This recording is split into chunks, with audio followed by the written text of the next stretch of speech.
and, in some instances, flowers gorgeously magnificent.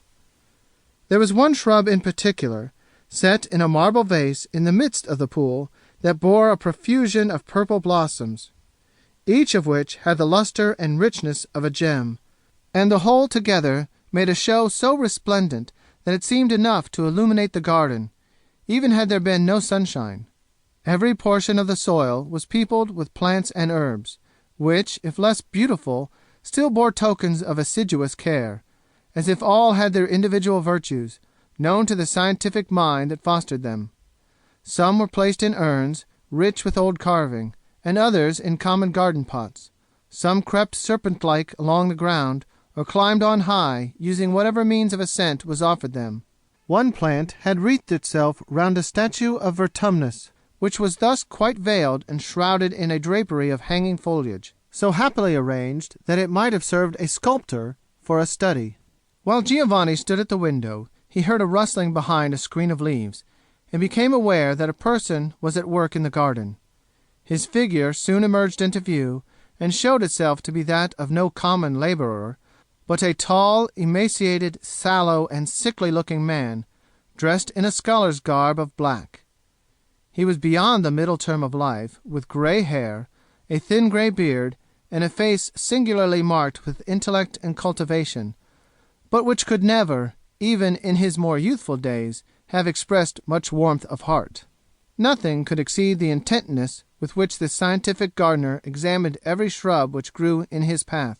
It seemed as if he was looking into their inmost nature, making observations in regard to their creative essence, and discovering why one leaf grew in this shape, and another in that, and wherefore such and such flowers differed among themselves in hue and perfume. Nevertheless, in spite of the deep intelligence on his part, there was no approach to intimacy between himself and these vegetable existences. On the contrary, he avoided their actual touch, or the direct inhaling of their odors, with a caution that impressed Giovanni most disagreeably, for the man's demeanor was that of one walking among malignant influences, such as savage beasts, or deadly snakes, or evil spirits, which, should he allow them one moment of license, would wreak upon him some terrible fatality. It was strangely frightful to the young man's imagination to see this air of insecurity in a person cultivating a garden, that most simple and innocent of human toils, and which had been alike the joy and labor of the unfallen parents of the race. Was this garden, then, the Eden of the present world? And this man, with such a perception of harm in what his own hands caused to grow, was he the Adam? The distrustful gardener, while plucking away the dead leaves or pruning the too luxuriant growth of the shrubs, defended his hands with a pair of thick gloves. Nor were these his only armor. When, in his walk through the garden, he came to the magnificent plant that hung its purple gems beside the marble fountain, he placed a kind of mask over his mouth and nostrils, as if all this beauty did but conceal a deadlier malice.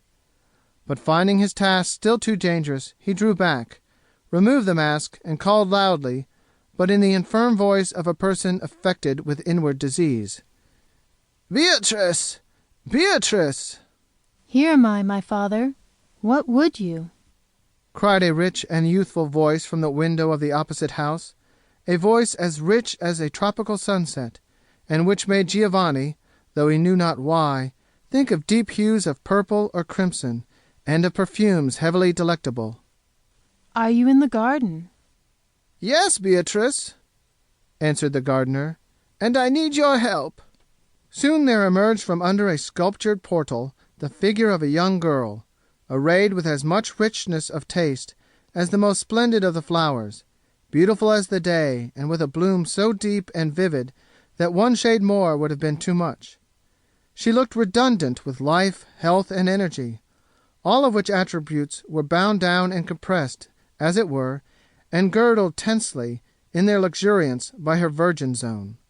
Yet Giovanni's fancy must have grown morbid, while he looked down into the garden, for the impression of which the fair stranger made upon him was as if here were another flower, the human sister of those vegetable ones, as beautiful as they, more beautiful than the richest of them, but still to be touched only with a glove, nor to be approached without a mask. As Beatrice came down the garden path